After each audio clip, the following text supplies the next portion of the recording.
कैनी साहब, ये एक तासुर बहुत उभर रहा है और लोगों के जहनों में भी है, कल रात से गोके एक अच्छी खबर है आम आवाम के लिए कि अगर पेट्रोल की कीमत कम हुई है, डीजल की कम हुई है, तो साथ ही ये शक शुबा भी हो गया कि हमारा 9th रिव्यू हो नहीं पा रहा है IMF के साथ, और आगे का भी कुछ पता नहीं है। तो क्या ये जो रिडक्शंस है पेट्रोल प्राइस के अंदर, इसका क्या इम्पैक्ट होगा उस मामले के साथ जो कि पेंडिंग है IMF के साथ, और क्या हम फाइनली कह दें कि फिर IMF के साथ तो हमारे मामलात दुरुस्त नहीं हो पाएंगे अगर पेट्रोल प्राइस के अंदर इस तरह रिडक्शन होती रही? जी, बिस्मिल्लाहिर्रहमानिर्रहीम। मुनीब साहब, बहुत शुक्रिया जी अपने शो में दावत देने का। देखिए, ये बात हरगिज़ ये कंक्लूजन नहीं ड्रॉ करनी चाहिए कि क्योंकि पेट्रोल प्राइसेस कम हुई हैं तो इस वजह से IMF का प्रोग्राम कहीं जेपरडाइज हो रहा है। बिकॉज जो चीज़ मैटर करती है पेट्रोल प्राइसेस की डिटर्मिनेशन में वो ये करती है कि जो आपने कमिटमेंट्स की हुई हैं पेट्रोलियम लेवी के हवाले से, या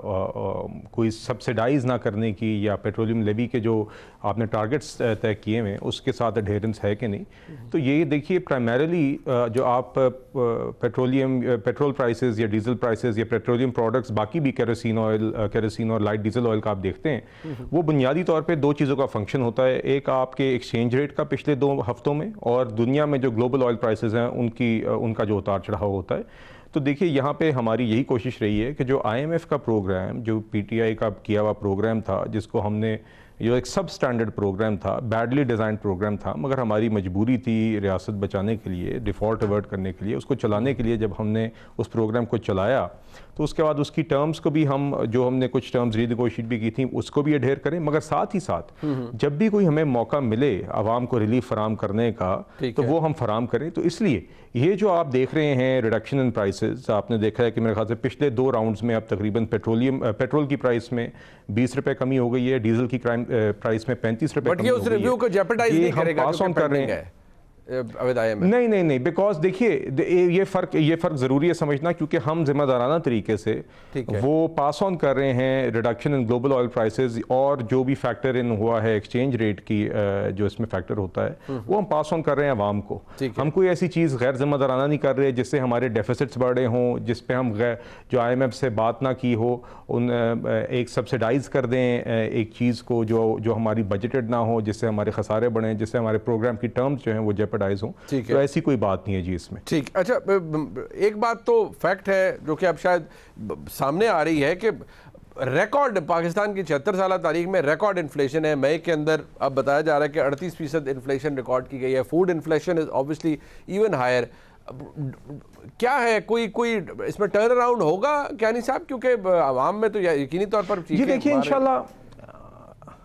जी देखिए, यकीनन हालात मुश्किल हैं जी, और महंगाई है भी, तो हम तो कभी इसको डिनाई तो नहीं कर सकते, और इन मुश्किल हालात में भी हम कोशिश कर रहे हैं भी। आपने देखा है कि जब अभी किसान पैकेज वज़ीर आज़म ने 1800 अरब रुपए का इम्प्लीमेंट किया है, तो हमने देखा है कि उसका यकीनन इफेक्ट आया है, जिसके नतीजे में आपकी इस दफ़ा बम्पर वीट क्रॉप हुई है। 2 करोड़ 72 लाख आपकी तकरीबन मेट्रिक टन गंदम आई है, और उसकी वजह से आटे की कीमत में कमी आई है। कुकिंग ऑयल में हमने अलहदा देखा है कि कमी आई है। तो देखिए, ये चीज़ें जो आपकी सप्लाई चेन रिलेटेड इशूज़ हैं, जो आपके एंडोजेनस फैक्टर्स हैं, उसके नतीजे में जो चीज़ें हम मैनेज कर सकते हैं वो हम कर रहे हैं जी। बाकी बहुत सारी यकीनन जो हमारी एक इकोनॉमिक सिचुएशन रही है, जिसकी वजह से आपके डॉलर के रेट में भी इजाफा हुआ था, और जो ग्लोबल एक इन्फ्लेशन का ट्रेंड रहा है उसका एक इफेक्ट रहा है, मगर ये इवेंचुअली कम होगा जी। और हम इंशाल्लाह तब तक उसको भी, इन्फ्लेशन को भी काबू करने की कोशिश कर रहे हैं, इंश्योर कर रहे हैं कि जहाँ पे कोई किसी किस्म के माफियाज हैं जो आपको पता है कि सप्लाई रिस्ट्रिक्ट करते हैं मार्केट में, वो ज़ख़ीरा अंदोज़ी जिसे कहा जाता है, उसको अवॉइड करें। मगर साथ ही साथ हम अभी जो भी आवाम को रिलीफ प्रोवाइड कर सकते हैं, चाहे वो जिस तरह फ्री आटा जो डिस्ट्रीब्यूशन थी वज़ीर आज़म की वो थी, बेनज़ीर इनकम सपोर्ट प्रोग्राम की 400 अरब का तक एनवलप बढ़ा देने की का जो इक़दाम था,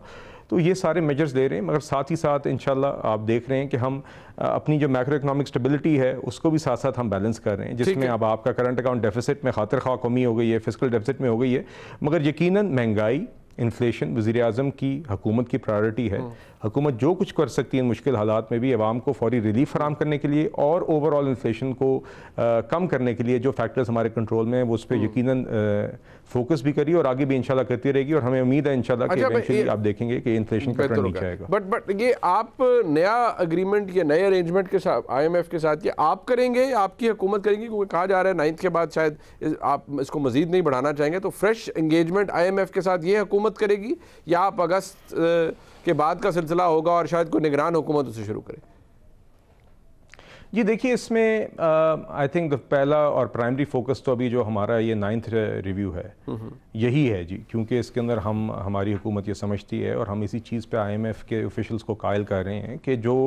शराइत अग्री की गई थी वो सारी फुलफिल कर ली गई हैं और उसमें काफ़ी मुश्किल फैसले मजीद लिए गए हैं, जिसमें supplementary finance. Are you still hopeful कि ये हो जाएगा मतलब वो 30 जी जी इंशाल्लाह वेर होपफुल। आपने देखा होगा IMF की तरफ से भी 1-2 दिन पहले एक पब्लिक स्टेटमेंट भी आई है कि दे आर ऑल्सो होपफुल कि 30 जून से पहले हो जाए। तो दोनों साइड्स देखिए, हम यकीनन चाहते हैं कि IMF का प्रोग्राम हो, हमारी प्रायोरिटी है। आई थिंक IMF इटसेल्फ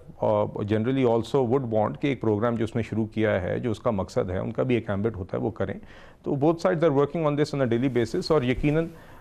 हम ये एफर्ट जारी रखेंगे। साथ ही साथ IMF को समझाते रहेंगे कि हमारी अपनी यहाँ पे रिस्ट्रिक्शंस क्या हैं, हम क्यों समझते हैं कि हमने वो शराइत पूरी कर ली हैं, हम क्यों ये समझते हैं कि हमें तीनों चीज़ें बैलेंस करनी हैं, जिसके अंदर आपने अपने फिस्कल और ये करंट अकाउंट के जो इम्बैलेंसेस हैं ये भी कम करने हैं, हमने आवाम को जो सबसे वल्नरेबल सेगमेंट्स उनको प्रोटेक्ट भी करना है, हमने अपनी फ्लड रिहैबिलिटेशन भी जारी रखनी है, हमने ये सारी चीज़ों को आपस में बैलेंस करना है और हमने आगे बजट भी इन्हीं चीज़ों को मद्देनजर रखते हुए डिज़ाइन करना है। तो ये डिस्कशन का हिस्सा है, मगर there is a clear intent कि हमने जो IMF का प्रोग्राम जो हम चला रहे हैं इसको हम कंप्लीट करें, क्योंकि अगर ये हमने ना करना होता तो हम तो पिछले साल वो काम कर सकते थे जो PTI ने किया था कि जी बिल्कुल आप एक्सपेंडिचर्स रिकलेसली शुरू कर दें और आप एक पॉपुलिस्ट मेजर्स ले लें। बट अभी तो वो तो हमारे लिए फिर आप भी जो और जो दीगर लोग तनकीद करते हैं वो गैर समझदाराना होता, मगर वावा तो हो जाता है। साहब आपने भी इलेक्शन में तो हुकूमत ने जाना है, PMLN ने जाना है, आप बजट किस टाइप का लाएंगे?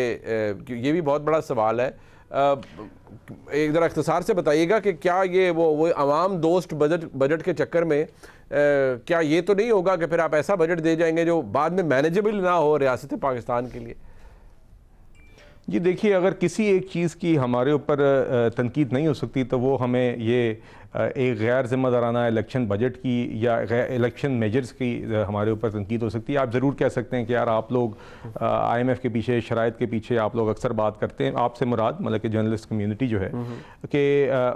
मगर उसकी वजह ये है कि हम जिम्मेदारी से सारी चीज़ों को देख रहे हैं। हम वो सिर्फ वो चीज़ नहीं देख रहे जिससे हमारी वाह हो, मगर हमें पता हो जिससे हमारी रियासत की स्टेबिलिटी, हमारी सस्टेनेबिलिटी, हमारे डिफ़ॉल्ट का वो रिस्क एट रिस्क हो, डिफ़ॉल्ट रिस्क बढ़े। तो देखिए, हमारा इलेक्शन का बजट, इख्तिसार आपने कहा, तो इलेक्शन का बजट बिल्कुल उन्हीं प्रायोरिटीज़ पे बेस्ड होगा जिन प्रायोरिटीज़ पे आपने हमें इकोनॉमिक मैनेजमेंट करते हुए पिछले 1 साल देखा है, जिसके अंदर हम तीनों चीज़ें बैलेंस करेंगे कि आवाम के अंदर के इकॉनमी में वापस ग्रोथ भी लाएं, जहाँ पे डेवलपमेंट एक्सपेंडिचर, जहाँ पे इंफ्रास्ट्रक्चर डेवलपमेंट की ज़रूरत है, अपने एक चादर देख के पाँव फैला के जहाँ पे हम कर सकते हैं उस हिसाब से पॉपुलिस्ट काम नहीं करेंगे आप, हम अपने लग रहा है आपको? नहीं जी देखिए, नहीं जी, हम देखिए जी, मुस्लिम लीग नून ने हमेशा एक प्रो ग्रोथ और at the same time pro poor budget पेश किया है, प्रो डेवलपमेंट बजट पेश किया है। और हमारे हुकूमतों में पहले साल और आखिरी साल के अंदर कोई खास फर्क नहीं रहता, because priorities are also always the prosperity of the national economy. जी तो आप देखिएगा ये 2 सवाल है। और वज़ीर आज़म साहब, सॉरी मुनीब साहब, एक अगर आप मुझे इजाजत दीजिए, आज आपने देखा भी होगा कि प्राइम मिनिस्टर साहब खुद अब इस सारी बजट की प्रिपरेशंस की निगरानी कर रहे हैं, फाइनेंस मिनिस्टर भी डिफरेंट स्टेक होल्डर्स से अक्रॉस इंडस्ट्रीज। अच्छा, ये मुझे ये बता दें साहब भी कर रहे हैं। ठीक है, क्या साहब ये 2 चीज़ें हैं, एक ये कि क्या पेट्रोल प्राइस जारी बात है इंटरनेशनल मार्केट से डिटरमिन होती है, लेकिन क्या आने वाले दिनों में आपको लाइकलीहुड है कि इसमें ये और कम होगी विद आफ्टर 15 डेज और सो? जी देखिए, it is purely a function of आपकी एक्सचेंज रेट अगले 2 हफ्तों में और ग्लोबल ऑयल प्राइसेस। तो it is because that is pretty much मतलब कि व्हाट डिटरमिन्स दिस। ठीक है, और दूसरा ये कि अगर आप देखेंगे एक्सचेंज रेट स्टेबल रहा है जी हमारा। ठीक है, ये जो रुपी पैरिटी थोड़ी ठीक हुई है ओपन मार्केट और इंटरबैंक, इसमें बेहतरी आई है, क्या ये, क्योंकि पहले भी हुआ था, नीचे गया था लेकिन फिर दोबारा ओपन मार्केट में ऊपर चला गया था काफी वैल्यू, तो ये आर्टिफिशियल तो नहीं है, time for the time being तो नहीं है, आपको लगता है? नहीं जी, मैं आपको बताता हूँ जी, आपने देखा होगा कि एक स्टेट बैंक का सर्कुलर था जिसके तहत पहले जो क्रेडिट कार्ड पेमेंट्स हमने करनी होती हैं, ये आप देखते हैं वीजा, मास्टर कार्ड एक्सेट्रा, जो हमारे लोकल बैंक्स ने जो क्रेडिट कार्ड पेमेंट्स करनी होती थी, वो पेमेंट्स ऑब्लिगेशंस फुलफिल करने के लिए पहले बैंकों को ओपन मार्केट से वो डॉलर खरीदने पड़ रहे थे।